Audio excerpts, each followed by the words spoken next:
Listen carefully. Most people want comfort, applause, and shortcuts. They want the reward without the war. And that right there is why most people stay average. If you're looking for an easy life, close this speech now. But if you want power, discipline, and a version of yourself that cannot be broken, then understand this truth. The harder path is the only path that forges real strength. Every time life gives you a choice, it asks a silent question. Will you take pain now, or will you pay for weakness later? The easy road feels good today, but it steals from your future. The hard road hurts now, but it builds a man or a woman who commands respect. Pressure is not your enemy. Pressure is the gym where your character is trained. Look around. The strongest people you admire were not created by luck. They were built by early mornings, lonely nights, sacrifice, and relentless self-control. While others were distracted, they were focused. While others complained, they worked. Hardship didn't destroy them. It introduced them to who they really are. Here's a hook most people don't want to hear. Motivation is useless without discipline. You don't rise to the level of your dreams. You fall to the level of your habits. The harder path forces discipline. It forces you to say no when everyone else says yes. It forces you to do the work when nobody is watching. And that's where real confidence comes from, knowing you can rely on yourself when you choose the harder path. You become dangerous in the best way, not emotional, not lazy, not dependent. You become calm under pressure, sharp under stress, and focused when others panic. Life stops pushing you around because you've already survived worse by choice. The easy path gives comfort today but steals strength from your future, and most people don't realize the theft until it's too late. Comfort feels harmless. It whispers that you deserve rest, that tomorrow will handle itself, that one shortcut won't matter. That's the hook. Comfort never attacks you loudly. It slowly negotiates with your standards. One skipped workout becomes a habit. One excuse becomes an identity. And before you know it, your future self is paying interest on decisions you were too soft to challenge. Here's the uncomfortable truth. Comfort is addictive. It rewards you instantly while quietly eroding your resilience. You feel good now, but you get weaker later. Your mind loses its edge. Your discipline gets rusty. Your tolerance for pressure drops. When real challenges arrive, and they always do, you don't rise to meet them. You freeze, you complain, or you quit. That's not bad luck. That's training. You train for comfort, so discomfort beats you every time. Ask yourself a brutal question. If life suddenly demanded more from you, would you be ready or would you break? Most people choose the easy path because it protects their ego. They don't want to feel small, slow, or inexperienced. But avoiding that feeling is exactly what keeps them small. Growth requires friction. Strength requires resistance. Muscles don't grow by being comfortable, and neither does character. If you remove resistance from your life, you remove your ability to handle pressure. The easy path also lies about time. It convinces you that you can delay effort without consequences. But time doesn't pause. While you're choosing comfort, someone else is choosing discipline. While you're sleeping in, someone else is building skills. While you're scrolling, someone else is stacking wins. The gap between you and them isn't talent, it's tolerance for discomfort. That gap compounds quietly and ruthlessly. Here's another hook people ignore. Confidence is not built by positive thinking, it's built by proof. And proof only comes from doing hard things consistently. Comfort gives you feelings, difficulty gives you evidence. When you choose the harder option, waking up early, saying no to distractions, pushing through fatigue, you collect receipts that say, I can be trusted. That self-trust is power. Without it, motivation collapses the moment things get hard. Comfort also makes you fragile. When your life is built around convenience, any disruption feels like an attack. Stress overwhelms you. Criticism rattles you. Failure feels personal. But when you voluntarily choose hard things, you become anti-fragile. Pressure sharpens you instead of shattering you. You stop fearing difficulty because you've already faced it on your own terms. Understand this clearly. The future doesn't reward comfort. It rewards capability. The world doesn't care how relaxed you were. It cares what you can produce under pressure. Every time you choose the easy path, you are voting against your future strength. Every time you choose discomfort, you are investing in a version of yourself that can dominate chaos instead of being crushed by it. The strongest people are not the most comfortable. They are the most conditioned. They don't chase ease. They chase readiness. They understand that comfort is a trap dressed as a reward. So they reject it daily, not because they enjoy suffering, but because they refuse to be weak when it matters most. Discipline is built only when you choose pain over pleasure, and that choice is where most people fail. Pleasure is easy, loud, and immediate. Pain is quiet, demanding, and delayed in its reward. That contrast is the trap. Your brain is wired to chase comfort, but greatness requires you to override that wiring. The moment you learn to do what is uncomfortable on purpose, you separate yourself from the majority who live as slaves to how they feel. Here's the hook most people don't want to accept. Discipline has nothing to do with motivation. Motivation is emotional. Discipline is mechanical. Motivation waits for the right mood. Discipline moves regardless of it. Every time you choose pleasure, sleeping in, skipping effort, delaying responsibility, you reinforce weakness. Every time you choose pain, waking up early, staying focused, pushing past resistance, you install discipline into your identity. This isn't theory, it's conditioning. Pain, when chosen intentionally, becomes a teacher. It exposes your excuses, your limits, and your lack of self-control. That's why people avoid it. But avoidance keeps you ignorant of your own potential. The first time you deny yourself comfort, your mind rebels. It tells you that you deserve ease, that this is unnecessary, that you can do it later. That internal resistance is not a sign you're doing something wrong. It's proof you're attacking the right weakness. Discipline is not built in dramatic moments. It's built in boring, repetitive decisions no one applauds. Choosing the harder option when nobody is watching. Doing the work when there's no reward in sight. Saying no to pleasure that offers nothing long-term. These moments feel insignificant, but they stack. Over time, they harden your mind. You stop negotiating with yourself. You stop asking, do I feel like it? You move because it's required. Here's a reality check. Pleasure weakens your ability to endure pain. The more comfort you consume, the less resilient you become. That's why small inconveniences break people. They've trained their nervous system for ease. When you choose controlled pain, physical exertion, mental strain, disciplined routines, you raise your tolerance. What once felt unbearable becomes normal. What once stopped you no longer registers as a threat. Discipline also creates freedom, which sounds like a contradiction until you live it. People who chase pleasure think they are free, but they are controlled by impulses. They can't focus. They can't delay gratification. They can't stay consistent. The disciplined individual, forged by repeated discomfort, gains control over their actions, emotions, and time. That control is power. And power is always earned, never gifted. Another hook to understand is this. Pain is temporary, but the identity it builds is permanent. Every time you choose discipline, you cast a vote for the person you are becoming. A person who finishes what they start. A person who can be relied on. A person who doesn't crumble when things get difficult. Over time, that identity becomes automatic. Discipline stops feeling like force and starts feeling like who you are. Choosing pain over pleasure doesn't mean living miserably. It means prioritizing long-term dominance over short-term comfort. It means understanding that your future self is watching your decisions today. And every time you embrace discomfort willingly, you send a clear message to yourself. You are in control, not your cravings, not your emotions, not your fear. Hardship doesn't break strong people. It reveals them, and that revelation is uncomfortable because it removes every excuse you've been hiding behind. When life is easy, anyone can look confident, disciplined, and capable. Comfort allows masks. Pressure rips them off. The moment difficulty enters your life, it exposes what you're really built from. Not what you say, not what you post, what you actually are when things stop going your way. Here's the hook. Most people misunderstand. Hardship is not an attack on you. It's a test of you. When pressure shows up, it asks one brutal question. Were you preparing or were you pretending? Weak foundations collapse under stress. Strong ones don't complain. They adapt. That's why some people fall apart when faced with challenges, while others become sharper, calmer, and more focused. The difference isn't luck. It's internal structure. Hardship strips away fantasy. It removes motivation based on excitement and replaces it with necessity. When things get difficult, your true habits take control. If you've built discipline, hardship activates it. If you've built comfort, hardship exposes your dependence on ease. This is why people fear struggle. Not because it hurts, but because it tells the truth. And the truth is unforgiving. Most people want confidence without pressure, strength without resistance, and success without sacrifice. That's a fantasy. Hardship is the price of clarity. It shows you exactly where you are weak, where you lack skill, where your mindset collapses.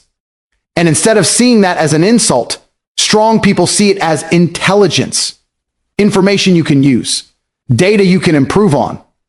Another hook to understand is this: hardship doesn't create character, it reveals character that was already being built or neglected. When things go wrong, disciplined people don't panic. They don't get emotional. They don't look for someone to blame. They go quiet, assess the situation, and execute. That calm under pressure wasn't learned in the moment. It was earned long before, in private, through consistent effort when life was easier. Hardship also eliminates entitlement.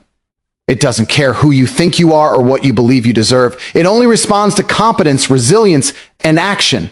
That's why strong people respect struggle. They know it's the final filter. Titles don't survive hardship. Words don't survive hardship. Only capability does. When you've been through real difficulty, something changes in you. Small problems stop feeling important. Opinions stop controlling you. You gain perspective. You realize how much mental energy you wasted on things that never mattered. Hardship simplifies your thinking. It sharpens your priorities. It forces you to focus on what actually moves the needle. There's also a reason hardship creates leaders. When pressure hits, most people look for direction. Strong individuals become that direction, not because they're louder, but because they're stable. They've been tested. They know they can endure. That certainty is felt by others. It commands respect without asking for it. Avoiding hardship may keep you comfortable, but it keeps you unproven. And unproven people are always insecure because deep down, they know they've never been tested. The strongs. Confidence comes from surviving pressure and realizing you didn't break. You adapted. You endured. You leveled up. Hardship is not the enemy. Weakness is. And hardship is the mirror that shows you exactly how much of it you've allowed to remain. The harder path forces focus, self-control, and mental toughness because it removes every distraction you've been hiding behind. Easy choices allow your attention to scatter. Hard choices demand precision. When life is comfortable, your mind wanders, your priorities blur, and your energy leaks into things that don't matter. Difficulty tightens that chaos. It forces you to decide what deserves your time and what must be eliminated. Pressure doesn't allow laziness of thought. It sharpens you. Here's the hook most people miss. Focus is not a talent. It's a survival response. When the path is hard, you cannot afford to be unfocused. You can't multitask your way through struggle. You must lock in. That's why people who've chosen difficult lives often move with clarity. They know exactly what they're doing and why. Discomfort trains the mind to stay present because distraction becomes expensive. Self-control is forged the same way. When things are easy, impulses run the show. You eat when you want, quit when you're tired, react when you're emotional. The harder path removes that luxury. It demands restraint. It forces you to delay gratification and control reactions because giving in has consequences. Over time, this restraint becomes automatic. You stop being controlled by urges and start directing them. That's real power. Mental toughness isn't built through positive thinking or comfort-based routines. It's built when quitting is tempting and you continue anyway. The harder path repeatedly puts you in that position. Every challenge becomes a mental negotiation. Will you stay disciplined or will you fold? Each time you stay firm, your tolerance for stress increases. What once overwhelmed you becomes manageable. What once felt impossible becomes routine. Another hook to understand is that mental toughness isn't loud or aggressive. It's quiet stability. It's the ability to remain calm when things go wrong. The harder path exposes you to uncertainty, fatigue, and pressure on a regular basis. Instead of breaking you, this repetition conditions you. Your nervous system adapts. You stop panicking. You stop reacting emotionally. You think clearly while others lose control. Focus, self-control, and toughness also feed into each other. Focus allows you to see the right move. Self-control allows you to execute it. Mental toughness allows you to repeat it even when it hurts. The harder path trains all three at once because failure to develop any one of them results in immediate consequences. This is why people who avoid difficulty often struggle when real responsibility hits. They were never trained. The harder path also eliminates noise. You don't have time for unnecessary opinions, distractions, or excuses when the standard is high. You become selective with your energy. You learn to say no without guilt. That selectivity strengthens your identity. You stop chasing validation and start chasing results. That shift alone separates disciplined individuals from the average There's also a psychological edge that comes from knowing you've chosen difficulty willingly. You trust yourself more. You know you won't collapse under pressure because you've already practiced enduring it. That confidence is grounded, not emotional. It doesn't disappear when circumstances change. It stays because it was earned under stress. Most people want strength without struggle, but the mind doesn't work that way. Focus is trained by resistance. Self-control is trained by temptation. Mental toughness is trained by adversity. Remove the hard path and you remove the training ground. Embrace it and you build a mind that doesn't flinch when life applies pressure. Confidence comes from surviving what others avoid. And that kind of confidence is fundamentally different from the loud, fragile version most people display. Real confidence isn't announced. It's felt. It comes from knowing deep down that you've been tested in places where excuses don't work and comfort doesn't exist. When you've walked through difficulty voluntarily, you stop needing approval because you've already proven something to yourself. Here's the hook. Most people get wrong. Confidence is not built by success. It's built by survival. Winning feels good, but surviving hardship changes who you are. Anyone can feel confident when things are going well. Very few remain composed when pressure hits, when uncertainty shows up, when failure is a real possibility. If you've endured those moments and kept moving forward, your confidence becomes unshakable because it's rooted in experience, not hope. Avoidance creates insecurity. The more you run from difficulty, the more your mind knows you're untested. That awareness sits quietly in the background, creating doubt. You question yourself under pressure. You hesitate when decisions matter. You look for reassurance because you've never stood alone in discomfort long enough to trust yourself. People don't lack confidence because they're incapable. They lack it because they've avoided proving their capability. When you choose what others avoid, you gain psychological leverage. You stop fearing challenge because you've already faced it. Long hours, isolation, discipline, sacrifice. These stop feeling like threats and start feeling familiar. Familiarity breeds calm. Calm under pressure is mistaken for talent, but it's really conditioning. You've simply been there before. Another hook worth understanding is this.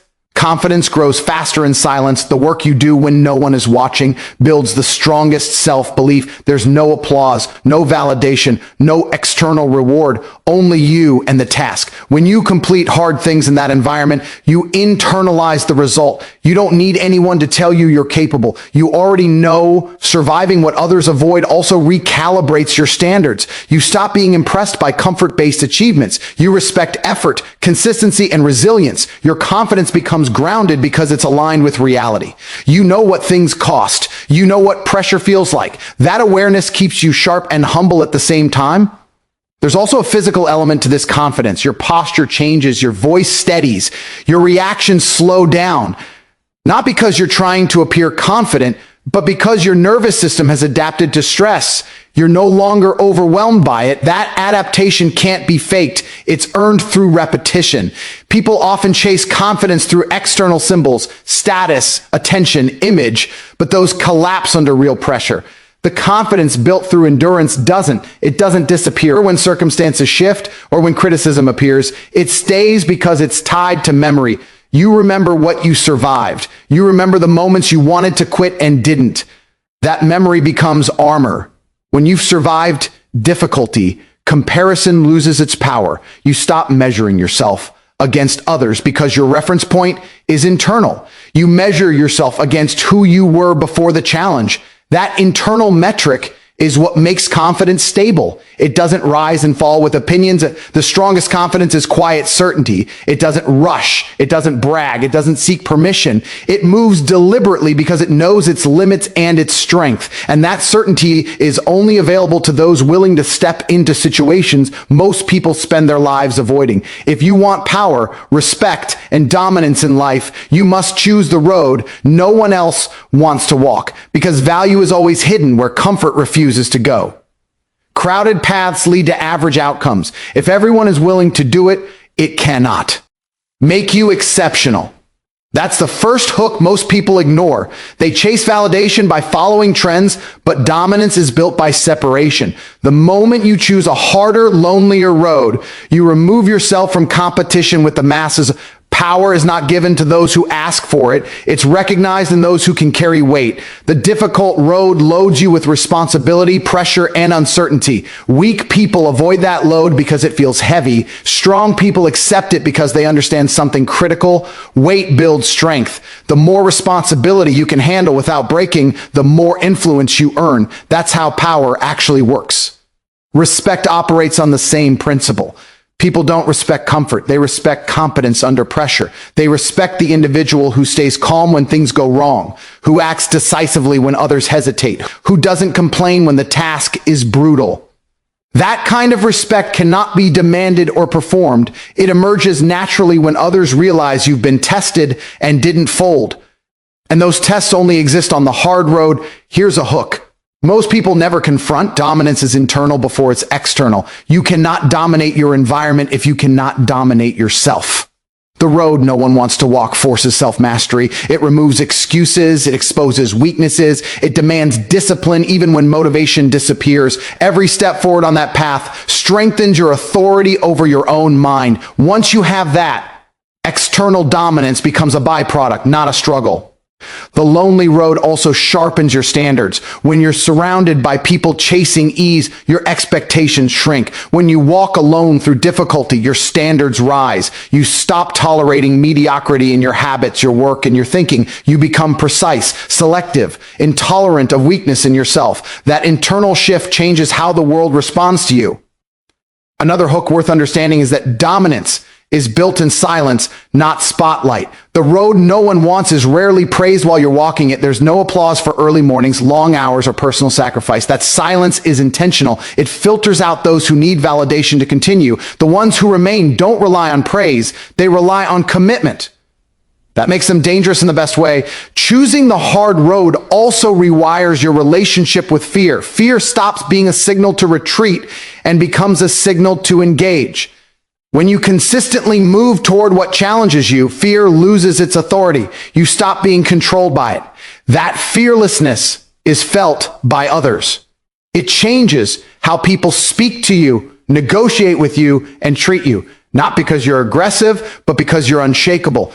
Dominance isn't about controlling people, it's about controlling outcomes. The hard road trains you to execute under imperfect conditions. You learn to make decisions without complete information. You learn to move despite doubt. That decisiveness is rare, and rarity creates leverage. People follow those who can act when the situation is unclear. Most people spend their lives trying to be liked. Strong individuals focus on being effective. The road no one wants forces that distinction. You sacrifice comfort, popularity, and convenience in exchange for capability.